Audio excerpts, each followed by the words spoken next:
What's up, Guardians? What is going on, guys? Your dude Sly here, back at it with part 1 of my Crown of Sorrows raid guide. Now, in this video, we're going to be diving into the first encounter called the Menagerie Depths. Now, this new raid is also where part of the Menagerie actually takes place. However, the encounter is completely different.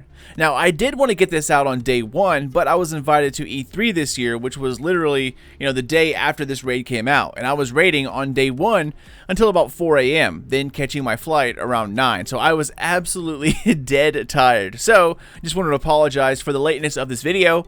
However, better late than never. So, without further ado, let's dive into this and show you all how to get through the very first encounter, as well as what loadouts you should be bringing.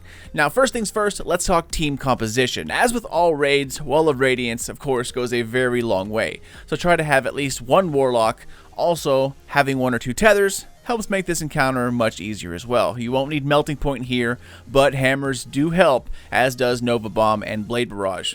Now, moving on to weapons, any good primary will do. I use my trusty Better Devils for pretty much the entire encounter. However, Outbreak Prime, also a pretty good choice. As for secondary, I would heavily lean towards a shotgun. A sniper also works. But for shotguns, use something like Ikelos, the Scourge shotgun. By the way, fusion rifles, pretty awesome since the latest update, so those also work as well. Moving on to heavy, LMGs of course, linear fusion, including sleeper, rockets, all of that works well. Your shotgun is really the only must-have here. Now, let's dive into the mechanics first, and then we'll talk about putting all of this stuff into motion. So, throughout this entire raid, from the point you're at right now, all the way until defeating the boss, you're going to have to juggle a mechanic known as Witch's Blessing. And now, it's not really a buff, nor is it really a debuff. It's actually a status effect that gives you access to enemies and objects that otherwise would be immune. You get this buff by standing in the green circle you see right here at the very front of the room, right behind these 2 beefy knights.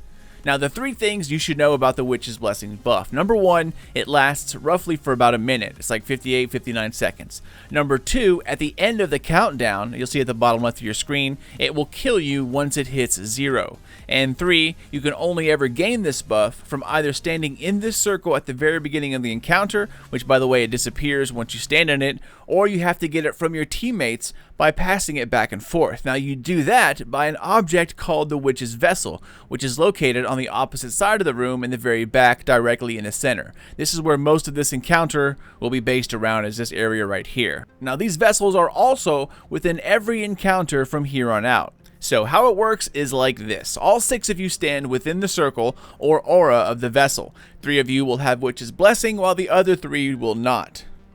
Once you reach about 15 seconds on the countdown, all of you need to shoot it. Once all 6 of you are there, you shoot it, you'll see it explode, and this will then take away the Witch's Blessing from those who have it, and then give it to those who do not have it, all while refreshing the timer back to 59 seconds once again. So basically, it's just switching the buff while refreshing the timer. You have to keep an eye on the timer and juggle this status effect for the entire encounter. Okay, so now let's ask the question, what does Witch's Blessing do? Well, if you notice the 2 knights at the very back of the encounter next to the circle where you first start the encounter, as well as gain the very first blessing, you'll notice the knights are immune to damage. However, once you have the blessing, you can then damage them. However, there will be other enemies that spawn as well, thralls and acolytes. Only those who do not have the blessing will be able to damage thralls and acolytes, while the ones with the blessing can kill the knights. So how it works out is one group kills knights, the other groups kill thrall and acolytes, which means all enemies are covered. Now, once your timer is about to run out, you guys meet back at the vessel, everyone shoots the vessel, and now things are switched. You can no longer shoot knights, but you can now shoot acolytes and thrall, while your partner can then shoot knights, and keep things simple by switching the entire time. So that's how that works. You pretty much juggle the buff so all enemies are covered. Next, let's talk about objects. Now that we have some enemies under control, there will also be crystals that spawn throughout this entire raid that you're going to see them basically disintegrate right in front of your eyes. That's basically a visual timer. Once the crystal's covering starts to melt away and reaches the bottom, it will wipe your entire team. Now, the countdown on the buff that you get only kills you, but the crystals, they kill everyone. The only way you can stop this from happening is by pairing up. one with a buff and one without. Each crystal must be shot by one person with Witch's Blessing and one without it. That will cause it to explode, saving you and your team from certain death. Now these crystals will spawn on the left side of the room, directly in the middle, and then again on the right side of the room. Now they move every time, but they do stay within that general area. This is how just about everything works within this raid. In fact, the Witch's Vessel, you know, the big ball that makes you switch the buff, it works like this as well. You need one with and one without to shoot it, and that makes it explode. But it's easier to tell all of you guys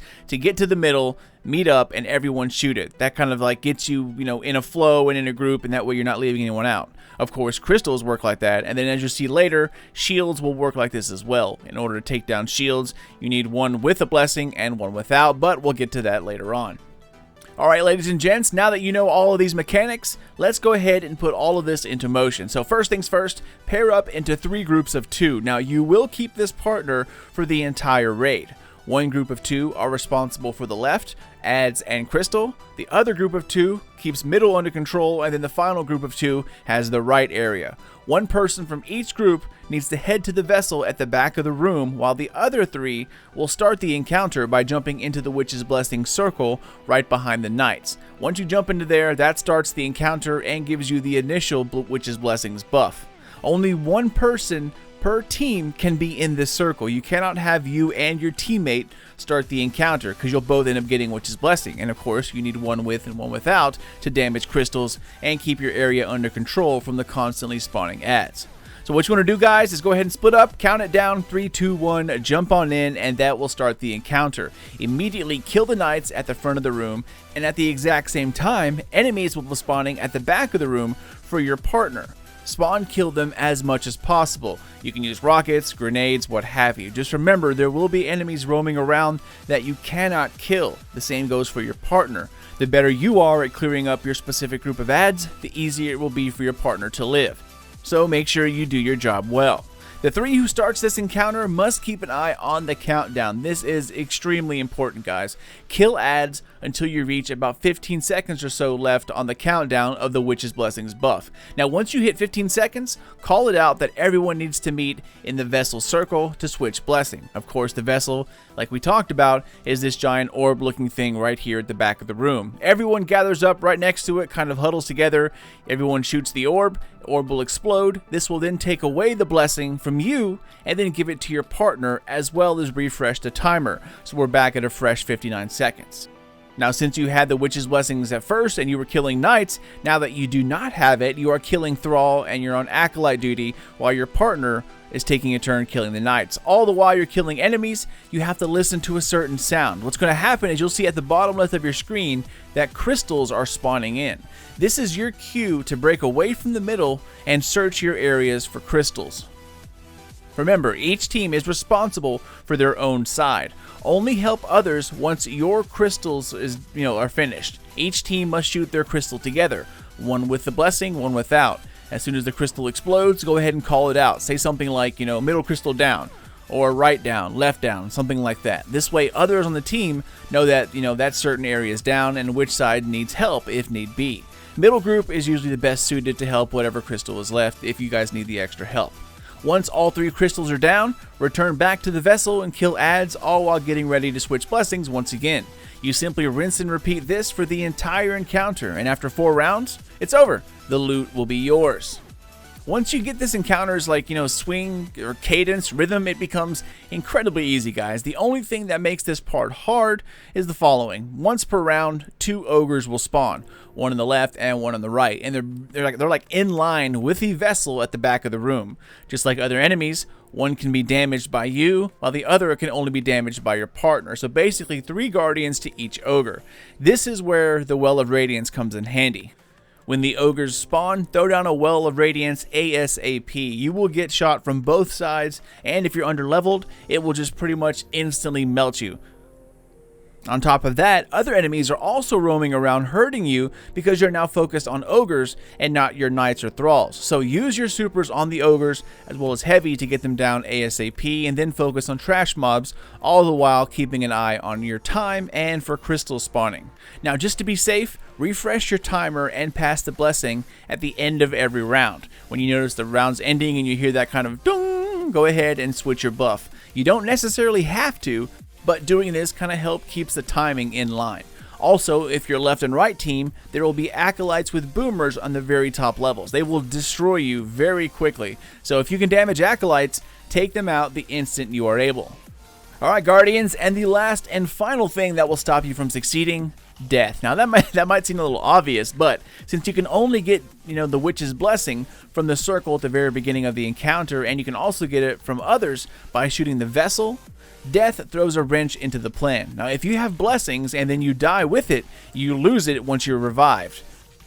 So what that means is now one area cannot kill their knights, and someone with blessings is going to have to run over to help you with your job and help you with your crystal, since your partner is now missing someone with blessings. If this happens, what you need to do is wait a cycle.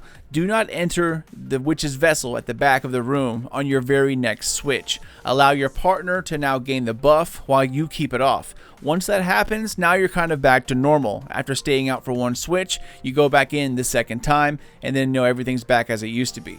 And that's about it, guys. Like I said, do this 4 times and loot is yours. Now, I kind of over-explained this encounter for a good reason. This encounter is pretty much the foundation for everything else that follows. Every encounter from here on out will have what you just learned here, so I thought it was important to explain this one with as much detail as possible. Once we get to the boss fight, you have to kick things up a notch, and if you fail here, that just means more practice later, which is always something good to have because you're going to need as much practice as possible once you get to the boss. But yeah, that's it, Guardians. Like I said, once you get the rhythm down, the encounter is very, very easy, and it actually becomes enjoyable. As always, if you have any questions, feel free to comment down below and I'll answer them as I can, or my super knowledgeable subs can help you out as well.